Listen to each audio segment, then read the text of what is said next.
할렐루야, 반갑습니다. 그리고 감사합니다. 지속되는 더운 날씨에 여러분 많이 지치지 않으십니까? 몸은 지치지만 오늘 예배를 통해 다시 몸과 영혼이 회복되는 시간이 되시기를 주님의 이름으로 간절히 축원합니다. 도저히 벗어날 수 없는 상황이 삶에 닥치면 어떻게 해야 할까요? 도저히 이룰 수 없고 해결할 수 없는 일이 눈앞에 펼쳐진다면 어떻게 해야 하겠습니까? 내 힘으로 극복할 수 없는 일이 삶을 막을 때 우리는 어떻게 해야 할까요? 참 어려운 일입니다. 쉽지 않습니다. 많은 사람들이 어려움에 봉착할 때 포기합니다. 대부분 문제 앞에서 해왔던 것을 멈춥니다. 기도도 예배도 일도 멈춥니다. 나는 할 수 없다며 포기합니다. 주저앉아 버립니다. 그리고 무슨 말을 합니까? 원망과 불평을 쏟아냅니다. 민수기 14장에 이스라엘 백성이 가나안 땅을 정탐하고 온 정탐꾼의 이야기를 듣고 어떻게 했습니까? 그들이 가야 할 길을 가지 않고 멈췄습니다. 주저앉았습니다. 그리고 원망하기 시작했습니다. 원망하며 불평하며 통곡했습니다. 우리를 애굽 땅이나 광야에서 죽이지 왜 여기까지 와서 죽이려고 하느냐며 그들의 지도자들을 죽이려고 했습니다. 차라리 애굽으로 돌아가자고 했습니다. 문제 앞에 무너졌습니다. 쓰러졌고 주저앉았습니다. 그리고 원망했습니다. 결국 이들은 가나안 땅에 들어가지 못했습니다. 사랑하는 성도 여러분, 많은 사람들이 문제 앞에 무너집니다. 쓰러지고요. 그리고 주저앉습니다. 멈춰서고 원망과 불평의 소리를 냅니다. 대부분 문제 앞에 이런 행동을 보입니다. 여러분은 어떠하십니까? 문제나 어려움 앞에, 특히 도저히 내 손으로 쓸 수 없는 상황에 어떻게 행하고 있으셨습니까? 바라기는 삶에 문제가 있더라도 일어나시기를 주님의 이름으로 축원합니다. 멈추지 말고 앞으로 계속 걸어가시길 바랍니다. 걷는 것을 넘어뛰기를 바랍니다. 그리고 상황에 상관없이 선하신 하나님을 찬송하는 저와 여러분이 되시기를 주님의 이름으로 축원합니다. 오늘은 우리가 해결할 수 없는 상황 속에서 어떻게 해야 문제 앞에 무너지거나 멈춰 서지 않고 일어나 걷고 뛰고 찬송할 수 있는지에 대해서 말씀을 나누려고 합니다. 오늘 본문에 한 사람이 등장합니다. 그는 희망도 없었고 꿈도 없었습니다. 그는 자기 인생을 저주했고 부모를 원망했습니다. 왜 그랬을까요? 그는 나면서부터 걸을 수 없는 장애를 갖고 태어났기 때문입니다. 그가 세상을 살아가기에는 너무나도 힘이 들었습니다. 그의 부모님은 아이가 정상적으로 잘할 줄 알았습니다. 그런데 그렇지 않았습니다. 걸어야 하는 시기에 걷지 못했습니다. 걸을 수 없는 장애를 갖고 태어난 것입니다. 자기의 의지도 아니었고 뜻도 아니었습니다. 그렇게 태어났습니다. 40년 동안 걷지 못한 채 생활했습니다. 그래도 살기 위해 무엇이든 했어야 했습니다. 그러다가 생각해낸 것이 성전 미문 앞에서 구걸하는 것이었습니다. 성전 앞에서 구걸하면 입에는 풀칠을 하지 않을까 하는 생각에 그곳을 선택했습니다. 문제는 성전 미문까지 가는 것이었습니다. 다행히도 주변 사람들이 도와주었습니다. 그를 메고 성전 미문까지 데려다 주었습니다. 그는 그렇게 매일 성전 미문에서 성전에 오는 사람들에게 구걸하며 하루하루를 살았습니다. 그는 풀칠할 수 있는 약간의 돈을 얻는 것이 목표였습니다. 그래서 지나가는 사람들에게 매일 구걸했습니다. 그렇게 수십 년을 성전 미문을 지키며 살았습니다. 수많은 사람들이 안진뱅이 앞을 지나갔습니다. 제사장도 지나갔고 바리새인도 지나갔습니다. 성전 미문이었기에 대부분 사람들이 제사를 드리거나 기도하러 가는 사람들이었습니다. 걷지 못하는 사람은 그렇게 수많은 사람이 지나갈 때마다 구걸했습니다. 한 푼만 달라고 굽신거리며 하루하루를 연명했습니다. 그동안 아무도 그에게 말을 거는 사람은 없었습니다. 어쩌다가 동전 하나를 던져줄 뿐이었습니다. 아무도 관심을 갖지 않았습니다. 자기 하는 일에 바쁘게 지나갈 뿐이었습니다. 그의 삶은 그렇게 아무런 희망도 없이 꿈도 없이 하루하루 죽음만 기다리고 있었습니다. 그저 그는 살기 위해 하루도 빠지지 않고 성전 미문을 지키고 있었습니다. 또 다른 사람들이 등장합니다. 예수님의 제자 베드로와 요한입니다. 그들은 마가의 다락방에서 성령을 체험했습니다. 예수님께서 약속하신 성령을 받았습니다. 베드로는 성령 충만한 상태에서 성령에 이끌려 자기들에게 일어난 일과 예수 그리스도에 대해서 선포했습니다. 그 말을 들은 사람들이 세례를 받게 되었는데 그 숫자가 3,000명이나 되었습니다. 그때부터 초대교회가 시작되었습니다. 그들은 모여 사도들의 가르침을 받아 서로 교제하고 떡을 떼며 오로지 기도하기에 힘썼습니다. 마가의 다락방에서 기도의 능력을 경험한, 또 성령 충만함을 경험한 베드로와 요한은 기도가 얼마나 중요한지를 확실히 알았습니다. 그래서 그들은 기도하는 시간에 성전에 올라가 기도했습니다. 하루에 3번씩 기도했습니다. 한 번 하고 끝나는 기도가 아니었습니다. 그들은 예수님께 기도를 배웠습니다. 예수님께서 습관에 따라 기도하셨던 것처럼 그들도 습관에 따라 기도했습니다. 3장 1절에 베드로와 요한이 성전에 올라갔다고 하는데, 여기서 올라갔다에 해당되는 단어의 시제는 미완료 과거입니다. 헬라에서 미완료 과거는 아직 완결되지 않은 상태나 계속 이루어지는 동작 및 습관적인 동작을 묘사합니다. 저자인 누가가 미완료 과거 형태로 했다는 것은 베드로와 요한이 한 번만 성전에 올라가는 것이 아니라 습관에 따라 꾸준히 계속해서 기도하러 성전에 올라갔다는 것을 의미합니다. 베드로와 요한은 성전에 매일 기도하러 올라갔습니다. 하루에 3번씩 올라가 기도했을 것입니다. 그때마다 성전 미문에서 기도하는 성전 미문에서 구걸하는 한 사람을 보았을 것입니다. 그러나 그들은 그저 스치듯 지나갔을 뿐입니다. 그러던 중 어느 날 베드로와 요한의 눈에 걷지 못하는 이 사람이 눈에 보였습니다. 그가 도와달라는 그 소리가 유난히 크게 들렸습니다. 그래서 그를 주목해서 봤습니다. 그를 볼 때 베드로의 마음에 불일 듯 일어나는 마음이 있었습니다. 그를 예수 그리스도의 이름으로 고쳐주겠다는 그 마음이 그 안에 일어난 것입니다. 성령께서 이 베드로의 마음을 만지셨던 것입니다. 베드로는 성령께서 주신 마음을 거부할 수 없었습니다. 그에게 말하고 선포했습니다. 우리를 주목하여 보라. 안진뱅이는 지금껏 자기에게 그렇게 말해주는 사람이 없었기에 기대되는 마음으로 베드로와 요한을 쳐다보았습니다. 그에게 필요한 건 돈이었습니다. 구걸하지 않아도 살 수 있을 만큼의 돈이 필요했습니다. 그런데 베드로는 안진뱅이가 이해할 수 없는 말을 합니다. 은과 곰은 내게 없거니와 내게 있는 이것을 내게 주노니 나사렛 예수 그리스도의 이름으로 일어나 걸어라. 할렐루야.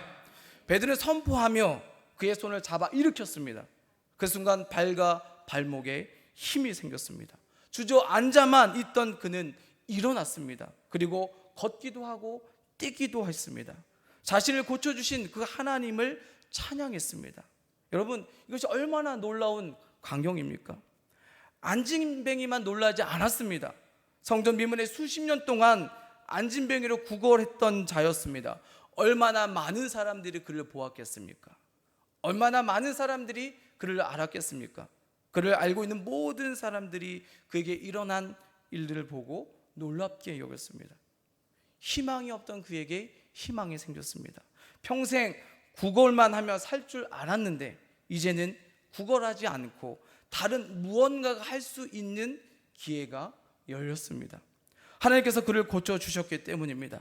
베드로를 통해 예수 그리스도의 이름의 능력으로 고침을 받아 희망을 갖게 된 줄로 믿습니다. 절망에서 희망으로 인생이 바뀌었습니다. 해결될 수 없는, 도저히 해결될 수 없을 것이라고 생각하고 포기하고 있었는데 그에게 기적이 일어났습니다. 늘 주저앉고 더 이상 무언가를 할 수 없을 것이라고 생각했는데 이제는 멈추지 않고 일어나 걷고 뛰고 할 수 있는 기회가 생겼습니다. 사랑하는 성도 여러분, 무엇이 그에게 이런 놀라운 기적을 만날 수 있게 했을까요? 멈춰있던 그의 인생을 걷고 뛰고 찬양할 수 있는 자로 다시 태어나게 된 것은 무엇 때문이었을까요? 첫째로 그는 날마다 성전 미문에 있었기 때문인 줄로 믿습니다.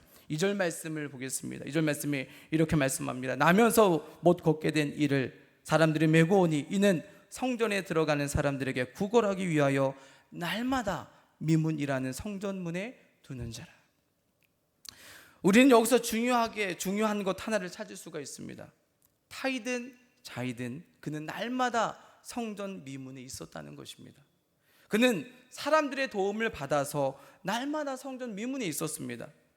여기서 두다라는 단어 역시 미완료가고 시제입니다. 습관적으로 반복적인 행동임을 의미합니다. 그러니까 그는 날마다 성전 미문 앞에 있었던 것입니다. 날마다 변함없이 성전 미문에 와서 그는 구걸했습니다. 사실 그가 성전에 와서 기도한 것도 아닙니다. 그저 성전 미문에 있었을 뿐입니다. 그런데도 그에게 기회가 생겼습니다. 날마다 변함없이 성전 미문에 있다 보니 기적을 경험할 기회가 생긴 것입니다. 날마다 성전 가까이에 거했던 그의 삶 때문에 하나님께서 그의 삶을 바꿀 수 있는 기회를 허락해 주신 줄로 믿습니다. 여러분, 날마다 변함없이 행하는 행동이 얼마나 어렵습니까? 더구나 그는 남의 도움을 받는 입장임에도 불구하고 구걸하기 위해 성전 미문에 매일 왔습니다. 날마다 행했다는 것이 중요합니다. 날마다 행하는 것 안에는 기적을 경험할 수 있기 때문인 줄 믿습니다. 여러분, 제가 사진 한 장을 좀 보여드리려고 합니다. 그가 누군지 한번 맞춰보시길 바랍니다. 아마 얼굴은 많이 본 사람인데 이름은 모를 수도 있습니다. 아니면 아예 얼굴 자체를 모를 수도 있습니다. 여러분 누군지 아시겠습니까? 혹시 본 기억이 있으십니까? 한번 다음 장 넘겨주시겠어요?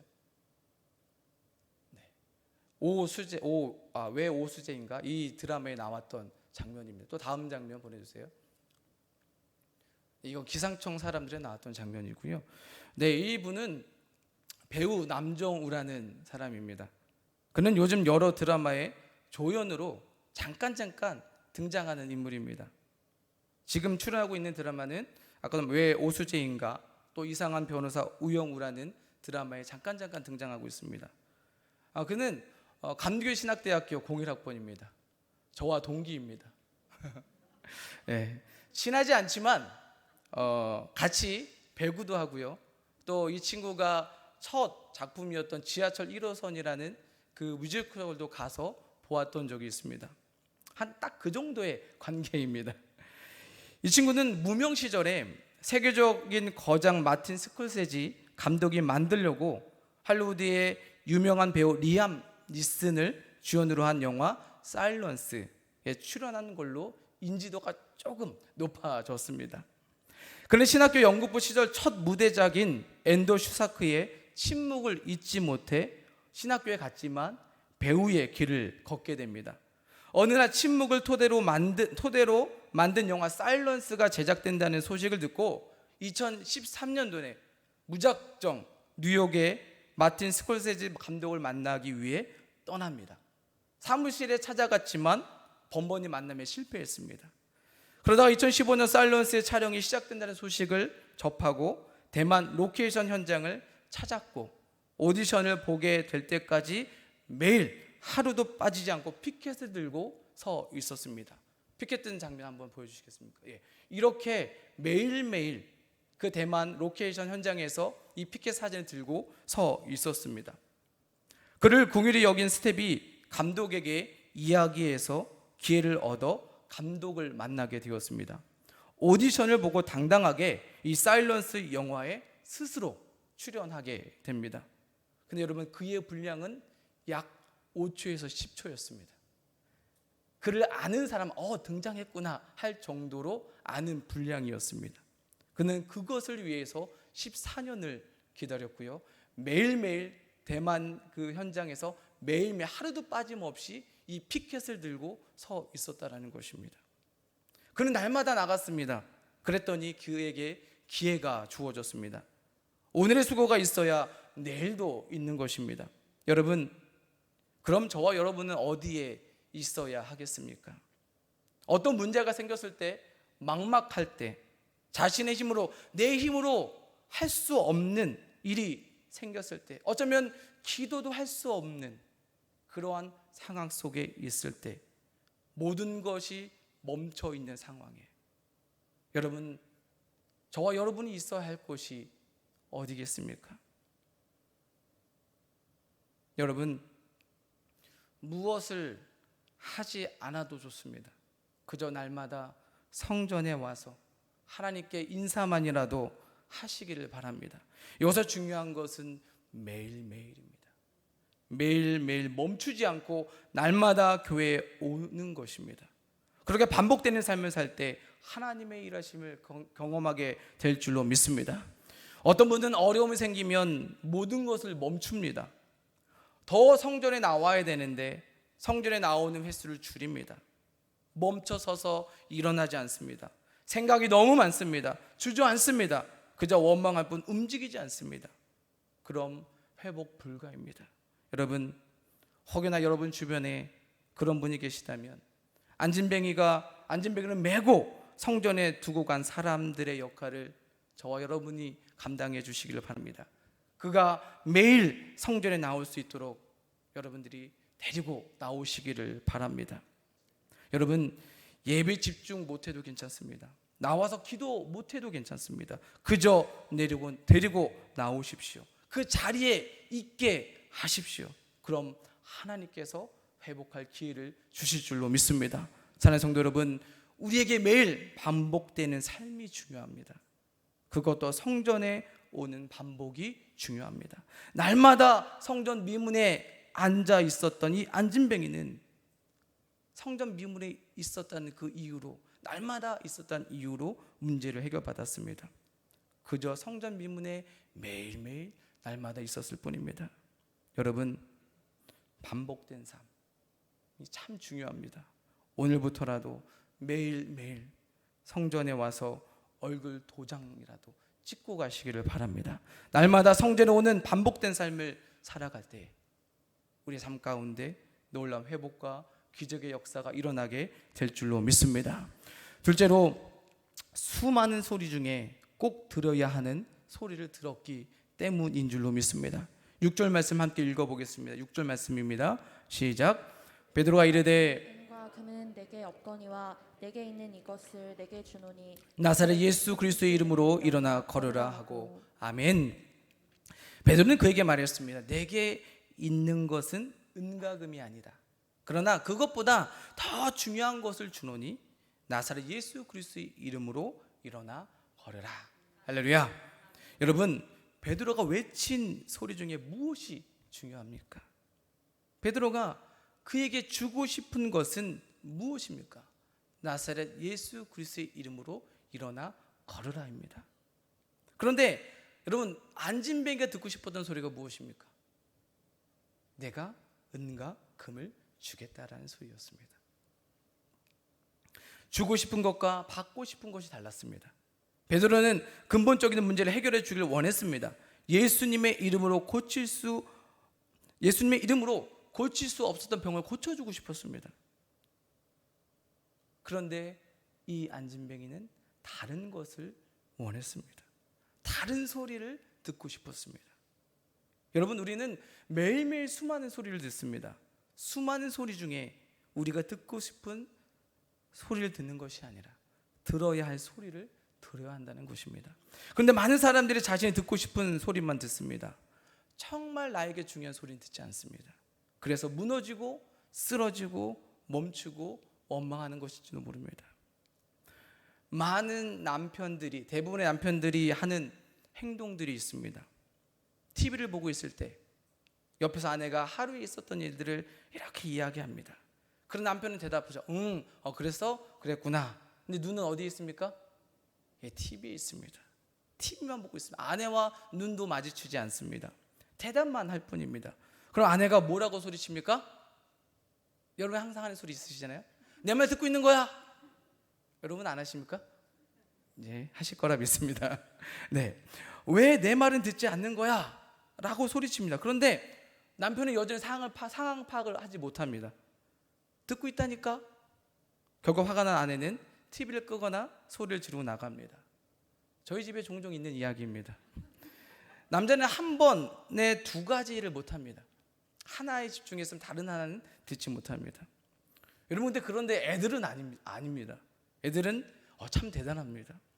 딴짓을 하면서도 아주 잘 듣습니다. 지난주에 제자훈련 하는데 한 성도님이 자녀를 데리고 왔습니다. 오늘은 어쩔 수 없이 혹 하나를 붙이고 왔다고 했습니다. 아이와 1시간 반 동안 조용히 있겠다는 그 약속을 하고 왔다고 했습니다. 정말 그 아이는요, 제자훈련을 하는데 조용히 자기 일만 하고 있었습니다. 책도 읽고 또 가끔 엄마한테 조용한 소리로 물어보기도 하고 그랬습니다. 제자훈련 중에 이런 이야기를 나누었습니다. 아이들이 옷을 더럽혔을 때 어떻게 하는지에 대한 이야기를 나누고 있었습니다. 저희 집 이야기를 조금 했습니다. 저희 하준이가 어렸을 때 옷에 더러운 거 조금만 묻어도 계속 갈아입혔습니다. 그런 이야기를 막 하고 있었습니다. 그런데 갑자기 그 옆에 있던 아이가 휴 이렇게 한숨을 쉬는 겁니다. 왜요? 우리 집도 똑같다는 얘기거든요. 그 어린 아이지만 그 아이가 그 이야기 듣고 있었던 겁니다. 그러니까 자신도 모르게 휴 이 한숨을 쉬는 것을 봤습니다. 듣지 않는 줄 알았는데 아이는 저희들이 하는 이야기들을 다 듣고 있었던 것입니다.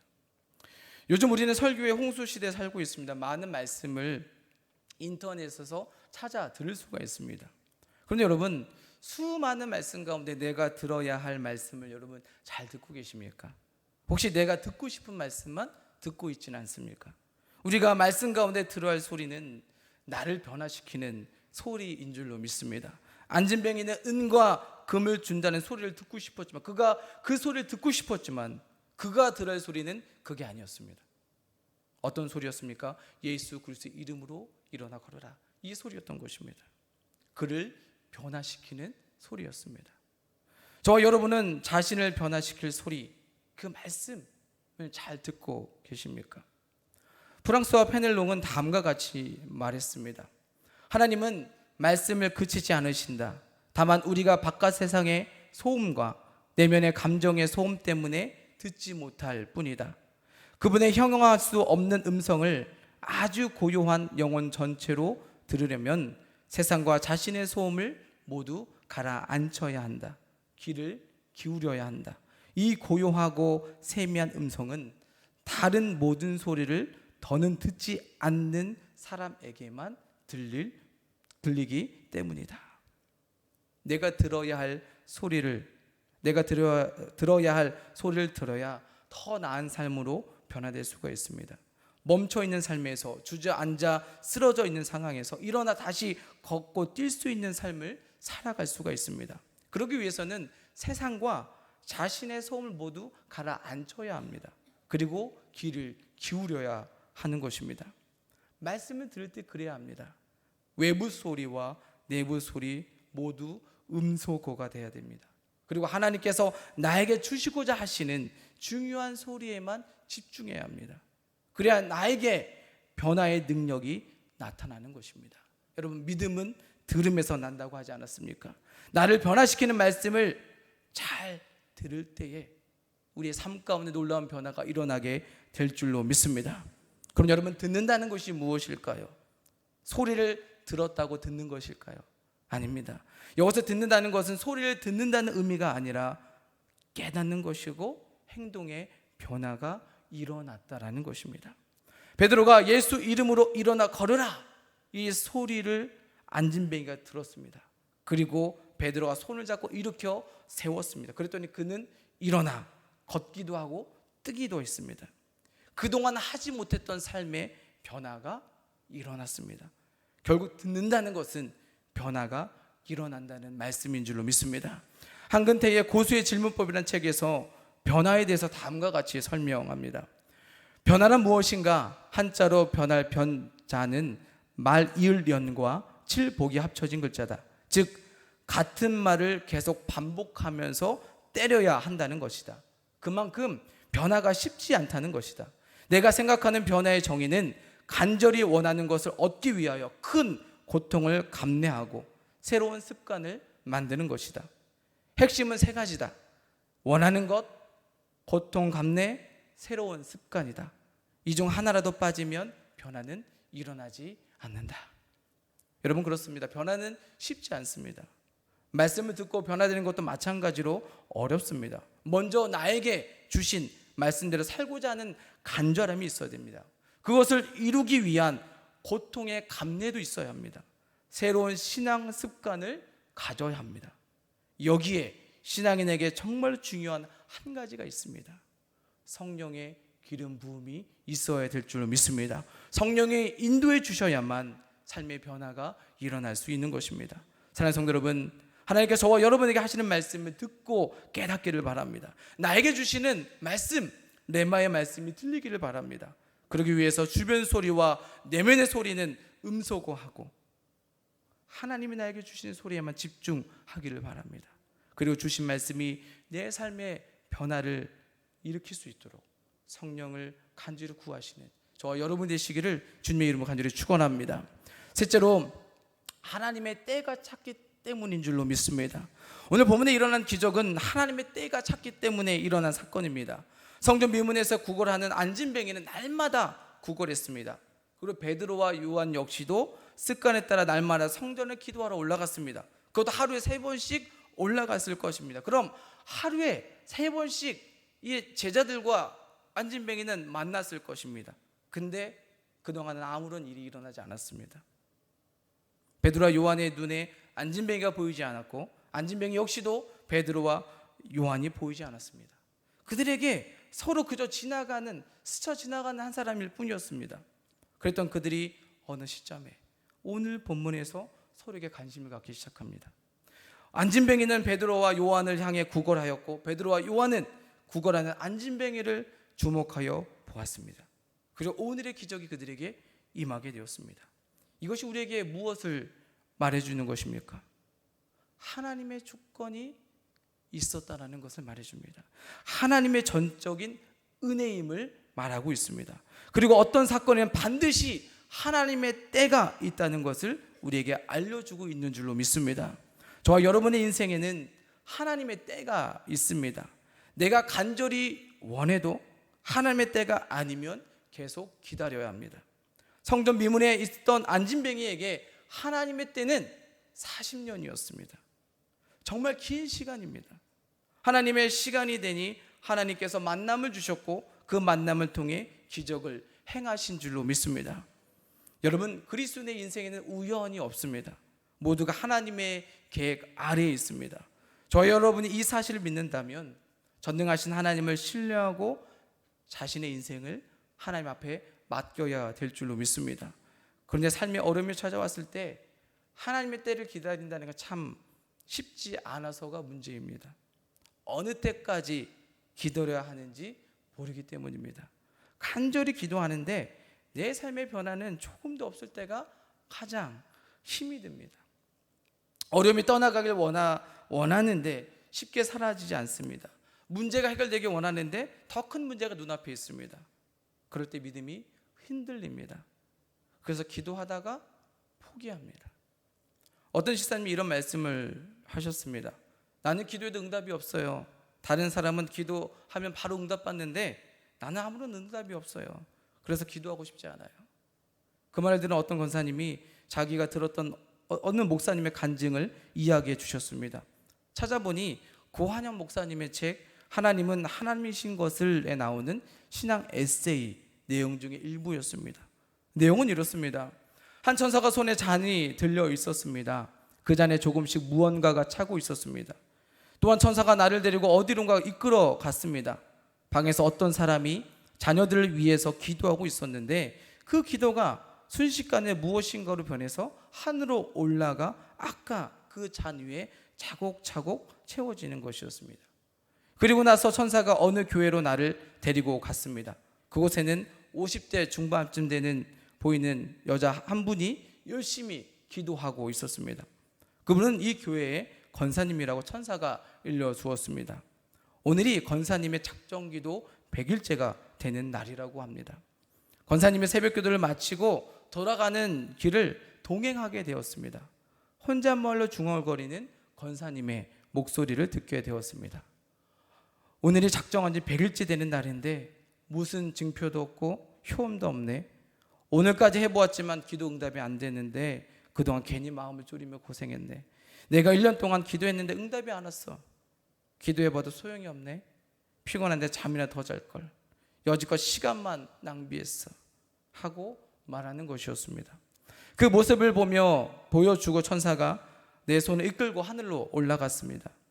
하늘 위에 다시 와서 보니까 어떤 장소가 있었는데 그곳은 기도의 곳간이라고 쓰여 있었습니다.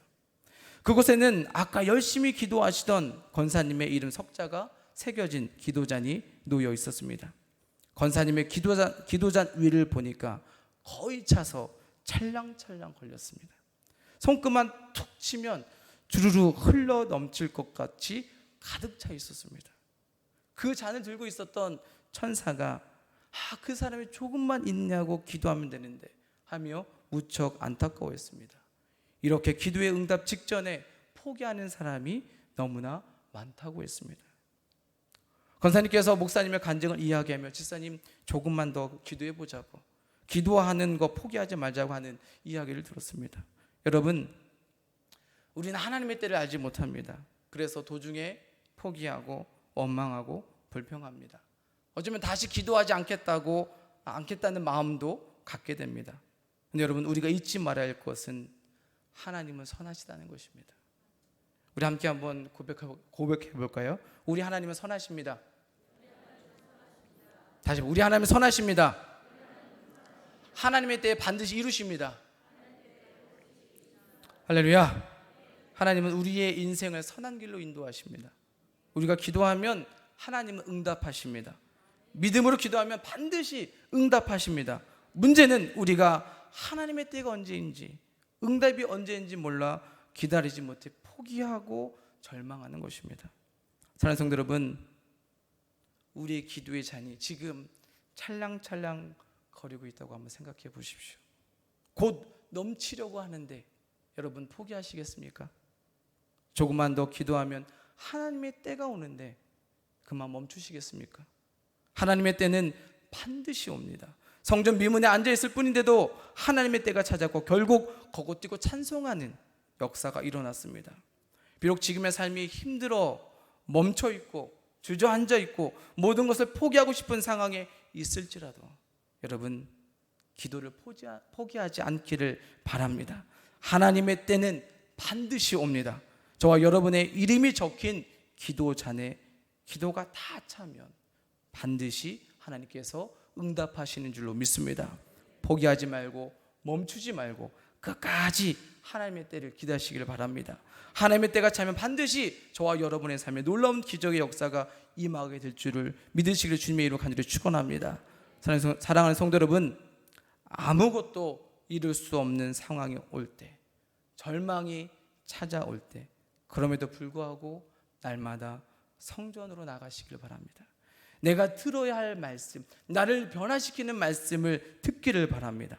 그리고 하나님의 때를 끝까지 기다리시길 바랍니다. 그럴 때 우리는 절망 속에서도 일어나 걷고 뛰고 하나님을 찬송하는 삶을 살게 될 줄로 믿습니다. 바라긴 저와 여러분이 모두 이런 복된 삶을 사시기를 예수 그리스도의 이름으로 간절히 축원합니다. 기도하겠습니다.